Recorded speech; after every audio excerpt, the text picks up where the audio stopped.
Greetings Exofighters, FiOth here, and in this vid we will be taking an in-depth look at Vigilant, the game's designated marksman. Vigilant seems to be the ideal proposition for fighting over great distances and putting in crit after crit. While she can definitely do that, her true strength lies in her ability to clear corridors and decimate the enemy once she acquires a clear line of sight. So I will be showcasing her abilities and then I will be explaining a couple of ways to utilize them optimally.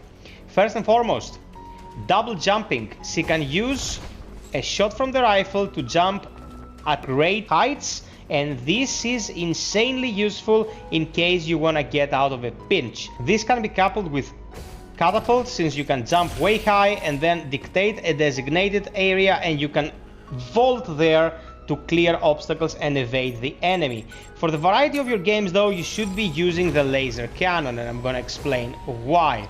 Her R1 ability fires a penetrating laser that deals a lot of damage and later on can be upgraded, so the more enemies you kill, the least time you'll have to wait for her cooldown. You can couple this with the rig laser and have two high DPS burst damage weapons on the fly. Their cooldowns are similar if you manage your laser's cooldown as best as possible, so you will be able to fire them in quick succession. This can be tied to the actual main weapon she uses, that is a penetrating railgun. So the railgun will also function as a penetrating blast that can take out multiple opponents, as you see here, as long as you are accurate and allow it to charge. Now every time you shoot this thing, the recoil takes it just a tad higher. I'll try to demonstrate. Like this. It is a very small distance, but you might want to compensate a bit with your mouse or your stick, so you will be able to land subsequent headshots. Headshots deal a shitload of damage, and if you can pace yourself, you will realize that you don't need to hear the chime of the railgun to fire as soon as possible. Listen to this.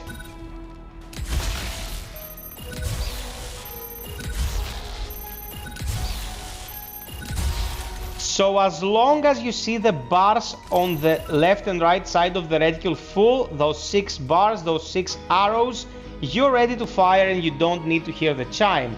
There are also 2 levels of magnification, ×2 and ×3. Her L1 ability fires an ice projectile that will freeze all small enemies and can be shot mid-flight to apply the effect where you shoot it. Bigger enemies need 2 applications. Luckily, it has a short enough cooldown so that you will be able to actually fire it in quick succession and freeze the biggies. Once the biggies are frozen, they take extra damage, and of course they're immobile and you can go ham on them. Her ultimate overcharges the gun and it becomes a constantly charged railgun for the duration of the ability. This applies to you firing through the scope and firing non-scope, as you see here. Instead of a burst rifle, it will be a charged railgun on every shot. Last but not least, the non-charged railgun is a burst rifle, as I just mentioned. High recoil and high spread, but if you need to find those sneaky raptors up close, I recommend you give it a go, because otherwise you will be a sitting duck. Let's transition to some gameplay now and see what's great about using Vigilant at peak performance. The thing I want you to focus on in this clip is the number of 300s that you will be seeing on screen every time I use Stinger. After that, I use the cannon that deals 200 damage, and you can see those numbers as well. A fully charged railgun attack will deal 300 damage, and it will always kill raptors and penetrate, killing the raptors behind them. You can see this here, a huge number of damaged raptors. That is a huge kill count, and what Vigilant excels at is making the best possible kill time per round for the team. Her burst damage is insane, but she lacks the mobility to be able to get in and out of dangerous situations. That's why I suggest catapult if you go into the late game and want to be relatively safe. A very important factor that has to be taken into consideration is your positioning. Shooting from higher up is not gonna produce the ideal effect. You don't want your shots to be going into an angle towards the earth. You want it to go as horizontally as possible, so you will be able to penetrate as many targets as possible. If at all able, make sure you stand at the back of the formation, where you can get easily healed by your support, but you are not overshadowed by the presence of your tank or melee warriors up front. You have to keep your eyes on the long range, since you are not capped by that at all. If you are precise, you will always hit your targets. It's a sniper unit after all. So as you can see here, I reposition again and again until I can get a clear line towards the dinos, and then I unleash my combo and then reposition again. The dinos are not gonna pose the biggest threat when it comes to being caught out of position, but players will punish you severely, so you have to be really careful. If caught in enclosed spaces, you're gonna stick close to your tank. You're gonna stick close to Murasame, Roadblock, Krieger. You want them to provide you with a relative defensive front line, since they can draw aggro on demand and the dinos will not swarm you. Even if you're at a small distance behind your tank, and by behind I mean the area where their presence is being felt by the aggro mechanic, you can keep unleashing hell whilst they are drawing the aggro and stopping the assault.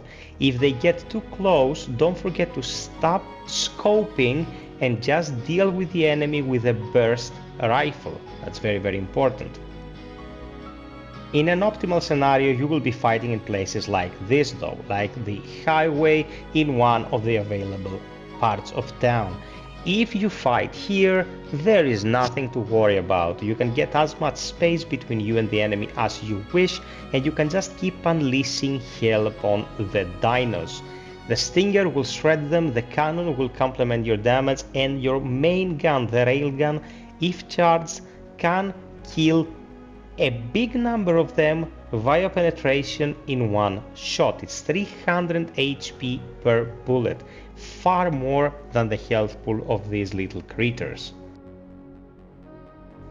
When it comes to the Dominator, Vigilant is a prime candidate for its usage. What she's made to do is cause extreme damage in the enemy lines, and the Dominator will do exactly that, will be very disruptive and cause extreme damage. So ask your support, the person who is in charge of keeping you alive, not to abandon the battlefield to go score kills, and take care of your role, that of the damage dealer.